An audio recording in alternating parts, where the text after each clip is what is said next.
You're listening to Adapt or Die, the podcast that explores the disruption, change, and technology driving businesses to make faster, more intentional decisions about their enterprise. My name is Matt Gunn, and in today's episode, we're going to take a look at the grocery industry, a space that has long been very consistent and the same for so many years. Now, while there are delivery services and new business models that have emerged in grocery, it's still largely based on the physical footprint of your local store. However, in this episode, we'll speak to Pradeep Elankumaran, the founder and CEO of Farmstead. Farmstead is an AI-powered digital microgrocer that's reinventing the supermarket model with technology that sources and delivers local food from farm to fridge in 60 minutes or less. And Pradeep has a strong opinion on the type of change that consumers can expect in the coming years when it comes to getting the food that they rely on each day. All right, I am here today with Pradeep Elankumaran with Farmstead, the CEO and co-founder of a business that is now growing from one coast to the other. Pradeep, why don't you introduce our audience to yourself and to what you're doing with Farmstead? Thanks, Matt. Thanks so much for having me. So Farmstead is a online grocer in a very simplistic approach.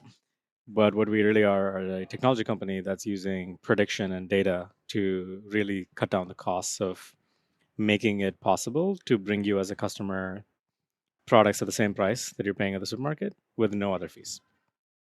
Okay, so ultimately it's app-based or web-based. You're interfacing with the consumer at their convenience, whenever and wherever they are. What are the delivery windows like, and what are the expectations of the consumers who choose you over, say, their traditional retailer? So customers like us because they're effectively charging them exactly what the retailers are charging them, but we also have enough inventory to cover 3 separate stores worth of trips for them. So a mid-market shopper, which is really who we price, mid-market shoppers are 70% of the grocery shoppers in the US. They typically go to a store like a Safeway or a Kroger. They go to Trader Joe's to pick up snacks. Maybe they go to Whole Foods to pick up some organics. And for this crowd, historically, that has never been a good online grocery option. Sure. I mean, it seems that the experiences are pretty spotty at best, or you're relying on a third party like an Instacart to kind of outsource the shopping experience, but it's not direct. It's not like you're tying to that grocer at the end. Right. And more importantly, most mid-market customers really rely on a budget per week, and no option out there lets them keep to that budget and also give them reliable, high-quality food to their doorstep.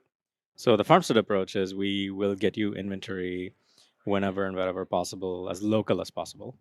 And we will make sure that the products, the produce, the milk, the eggs we deliver to you is very high quality and temperature controlled in just the right ways. Your ice cream's going to be frozen, your milk's going to be cold.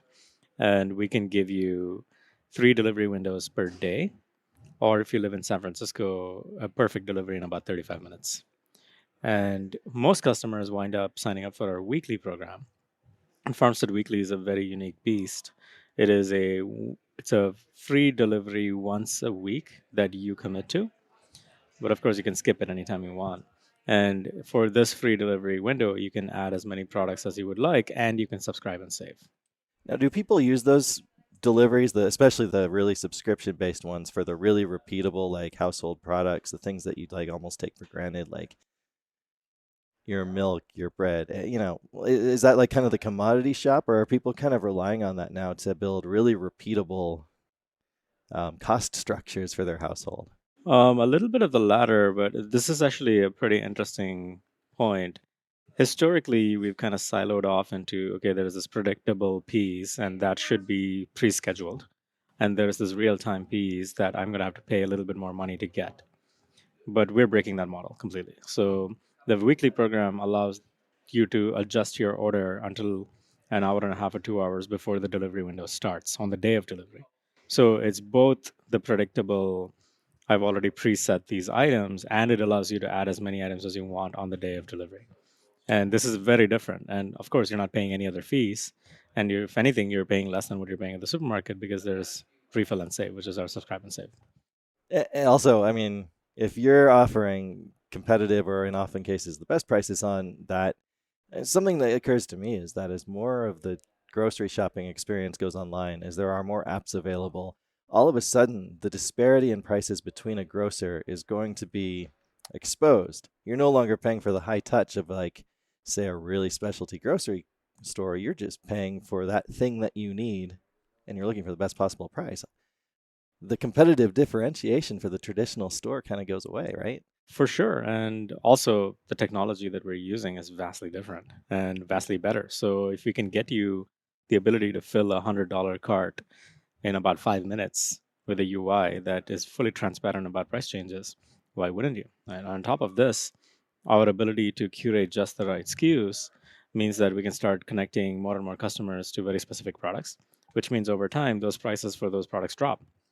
And the brands start getting interested and start giving you as a customer bigger subscribe and save discounts. So in the long run, Farmstead always has a shot at being the best price in any market that we're in for any product. Yeah, I just want to set the context where we are right now. We're speaking at a large conference that's aimed specifically at the grocery, retail, and the CPG industry. If you look at a lot of the sessions, they're painting a rosy enough picture. You kind of have this feeling that the industry's doing okay. It's going through some transformation. It's getting to be more consumer centric. It's offering more extended fulfillment services that a customer may want. But it doesn't tell me that the industry is changing, that the consumer is pushing more, that loyalty is going away, these other factors that you kind of know inherently when you look at the larger world of retail anyway. Should a traditional grocer be terrified of you? They should be terrified of the changes that are happening in this space, right? Whether we are a part of that or not is a different conversation. Okay, sure. But everything that you just described, there is a lot less loyalty. Customers are increasingly price conscious because budgets are tighter by the day, and everyone expects stuff delivered. I'd rather spend my money and time elsewhere too, not to cut you off, but yeah. It's true. Like, why spend a lot of time at a supermarket when you could just sit at home and watch Netflix and like buy a bunch Sure. of stuff, Do get it anything. delivered to your doorstep, right? Or play with your kids, right? Which is what I wound up doing in the end. From the perspective of the tech savvy retailer, right? There are retailers who are good at improving their economics using technology, but they are only marginally economically better than what came before. It was just almost no technology at all. We are very, very different. We are none of that. We are from scratch designed to pick, pack, and deliver and connect perishable supply to customers very efficiently. Are you running your own distribution centers, or are We you are. working? Okay, so you kind of own your supply chain, the last mile, all of it, the customer experience. I mean, a traditional retailer would too, but they're working with this very set in stone, not to borrow the pun, world where it's either close stores or change your entire network to reorient. You can move pretty fast, it seems. We definitely can move fast, but that's the benefit of being a company that's primarily written with software, right? Mm, And not pen and paper process across moving metal and food in the real world. sure. And we move our share of metal and food in the real world, but all of it is influenced and instructed by code. And for example, our product margin, which is effectively sales minus the amount that we're paying, is controlled by software because our procurement is 100% automatic. We don't have a person deciding how many cases of bananas to bring in. Software does that. And we predict very finely how many cases of bananas or basil. Basil is a good example because it's very expensive and it's very perishable. So if you if you're expecting to sell more basil in the future as Farmstead grows and grows, over the next few days, how much basil should we keep in stock while not having so much basil that inevitably we waste that basil? Sure. And that's a very tricky problem that we thread the needle on across 1,300 items every single hour, actually. And then we do the same for our picking. Like, how many people do we need on this day of the week, on this month of the year to meet the demand that we are projecting that is coming in? How many drivers do we need to meet that same demand? How do we improve the number of stops a driver is making? How do we improve the number of items a picker is picking per hour? But all of this really, there's a broader problem here, which is we can work on this because we get to control both our supply and our demand. And with traditional supermarkets, they are extremely good at controlling their supply. but their demand is not very easy to shape. But for an online platform, an online business technology company, we have access to a variety of different ways to acquire customers digitally. So we can connect that perishable supply to the digital demand exactly the right time before those items expire. See, that's interesting to me because grocers have been collecting consumer shopping behavior data for decades. Loyalty cards, coupons, offers like that. I mean, they try to shape their demand and understand what's coming in or what people are buying, but rarely do you, as a consumer, get an experience that is truly tailored to you. The only people I'm seeing talk about this and doing this are the more digitally native or, uh, you know, ground up technology based approach where you can kind of understand your cost to serve, your demand patterns, your fulfillment strategy, all of that using data. Having that handle, building from a data perspective, uh, how much easier is it for you to make decisions and act fast when things are changing? Quite easy. And more importantly, the data is surfaced at a timely enough manner, right? So things need to change right now. The data does get surfaced out right away. The other very intriguing part of this conversation is really what are the advantages that a company that primarily thinks about data in grocery and collects data specifically for the purpose of predicting how to do things better in the future, what those companies' advantages are. And this is what we have been doing for a while. The data we collect is very specifically geared towards machine learning, and our machine learning models get better and better and better. And as a result, we're able to predict how much inventory to bring in, how many people to bring in to pick and pack and deliver, but also kind of give you an indication of things that you probably will like buying. And that's a level of both growth shaping and basket shaping that is very hard to pull off in a real world environment, but it's a lot easier to pull off programmatically in a environment where you have 5 minutes of a customer's time in order to show them a bunch of stuff. So, what does the future bring? Are you seeing Farmstead coexisting with the traditional grocery retailers? Like, does everyone have a role to play? Do you see Farmstead maybe partnering with certain players in the industry that are a little bit more savvy? Or do you see the consumers really dictating the whole future of this industry and going where the opportunity for them is the easiest? The consumers will always dictate the future of this industry. And just to be very clear, it is grocery, it's $1 trillion space, and people generally follow big spaces where the activity is. Farmstead's approach is always technology first and customer experience first. And as long as we can deliver the phenomenal customer experience that customers are used to and expect from us, then we are more than happy to partner with grocers to make that happen. And for that matter, we today announced that we partnered with Alex Lee in the Carolinas, and we are going to be working with them to one understand more of the Carolinas market, two they use their extensive distribution supply chain history to make sure that we are always getting the best possible products for our customers.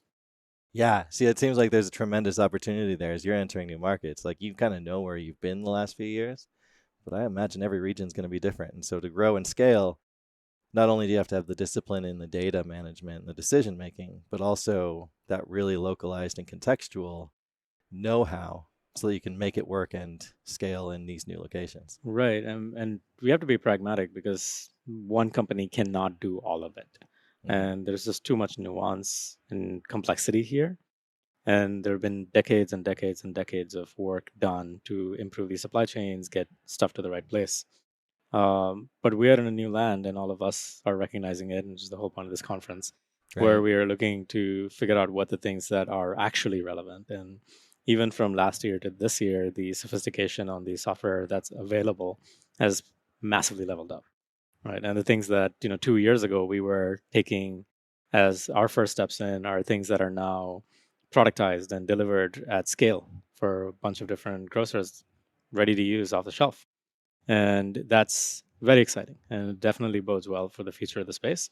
Customers might be impatient. We Sure. may need to accelerate this timeline and get them to a point where they are getting an experience where they're effectively paying what they're have historically been paying and not much more. And are trusting that the food that they're expecting to get delivered will be perfect.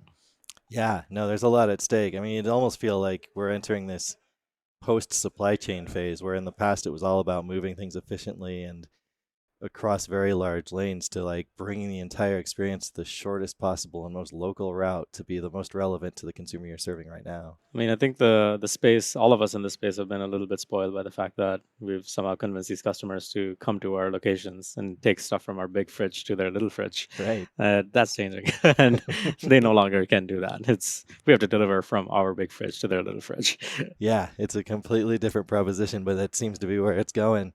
What excites you the most right now about where you're heading or about where this industry is going? What challenges do you foresee us tackling as a whole in the future? What is extremely exciting to me is the ability of digital products to really shape what the customer experience is. And we haven't really started working on this yet, but we have a path towards helping customers cut down their food waste at home, which is not something that we've done so far, but is going to be a big part of Farmstead in the future. Yeah, food waste is a massive issue, and this whole circular economy that we're going into, it'll be interesting to see what you do. So excited to hear more in the future. Definitely. All right, Pradeep, thank you very much for joining the show today. Where can we learn more about you and Farmstead? You can try out Farmstead if you're in the Bay Area at farmsteadapp.com, and hopefully soon in the Carolinas. All right. Well, congrats and good luck, and thanks for joining the show. Thanks so much, Matt. Thanks for having me. Thanks for listening to this episode of Adapt or Die. And thank you to Pradeep Elankumaran for bringing us your view of the grocery industry today and some insight onto the work that you're doing with Farmstead. For more information on the show, be sure to visit lamasoft.com/podcast. My name is Matt Gunn, and be sure to subscribe and tune in to future episodes by finding Adapt or Die on iTunes, Spotify, or your favorite podcast network.